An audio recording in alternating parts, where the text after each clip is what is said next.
Hi friends. இந்த வீடியோவில் என்ன பார்க்க போகிறோம்னா, நம்ம தனுஷ் நடித்த குபேர பட ஆடியோ லான்ச்சில் நம்ம தனுஷ் பேசிய இந்த விஷயங்களை தான் பார்க்க போகிறோம். வாங்க வீடியோக்குள்ளே போகலாம். இது ஒரு சாதாரண ஹீரோவின் பேச்சில் இது ஒரு போராளின் பாசமிக்க தார்மீக உரைனே சொல்லலாம். தனுஷ் பேசும்போது நம்ம உள்ளம் அழுத்தப்படணும் போல இருக்கும் அந்த உணர்வு இருந்துச்சு. குபேரா படத்தின் ஆடியோ வெளியீட்டில் தனுஷ் ஒரு வலிமையான உணர்ச்சி மிகுந்த உரையை பேசியிருக்காரு. அந்த உரையில அவரின் 23 வருட சினிமா பயணம், எதிரிகள் செய்த தவறான பிரச்சாரம் மற்றும் ரசிகர்களிடம் உள்ள நன்றியும் நம்பிக்கையும் புரட்சிகரமாக ஒலித்ததுன்னே சொல்லலாம். தனுஷ் அந்த வேலையில சொல்லியிருந்தாரு, எனக்கு எதிரான பிரச்சாரம் புதுசல்ல. ரிலீஸ் வரும்போது ஆரம்பிக்கிறாங்க. ஆனா எனக்கு என்னதான் நடந்தாலும் என்னோட ரசிகர்கள் தான் எனக்கு தெளிவான ஆளுமையாக இருக்க காரணம்னே சொல்லியிருந்தாரு. அதனைத் தொடர்ந்து யாராவது என்னை அழிக்க முடியும் என்று நினைக்கிறாங்கன்னா அது பெரிய முட்டாள்தனம்னே சொல்லியிருந்தாரு. இது அந்த நேரத்துல அந்த மேடையில இருந்தவங்களுக்கு ஒரு கூஸ் பம்ப்ஸா இருந்துச்சுன்னே சொல்லலாம்.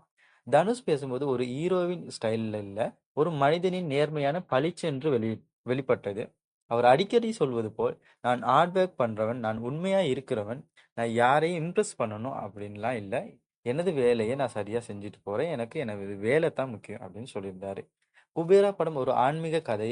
தனுஷ் ஒரு தனியான கதாபாத்திரத்துல ஒரு வித்தியாசமான லுக்ல வராரு.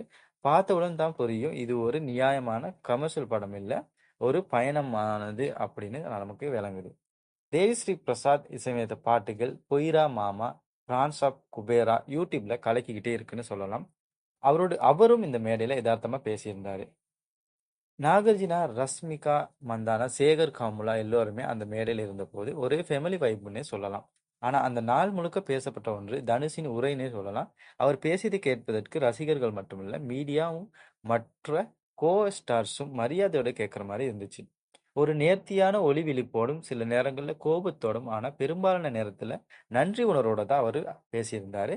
குபேர படமானது ஜூன் 20, 2025ஆம் ஆண்டு ரிலீஸ் ஆக போகுது. இது தனுஷ் ரசிகர்களுக்கு ஒரு பெரிய தருணமா இருக்க போகுது. நீங்களும் இந்த படத்தை சப்போர்ட் பண்ணுங்க. அதே போல இந்த வீடியோ உங்களுக்கு பிடிச்சிருந்துச்சுன்னா லைக் பண்ணிட்டு நம்ம சேனலை சப்ஸ்கிரைப் பண்ணுங்க. உங்களோட கருத்துக்களையும் நம்ம கமெண்ட் செக்ஷன்ல தெரிவிங்க. நன்றி.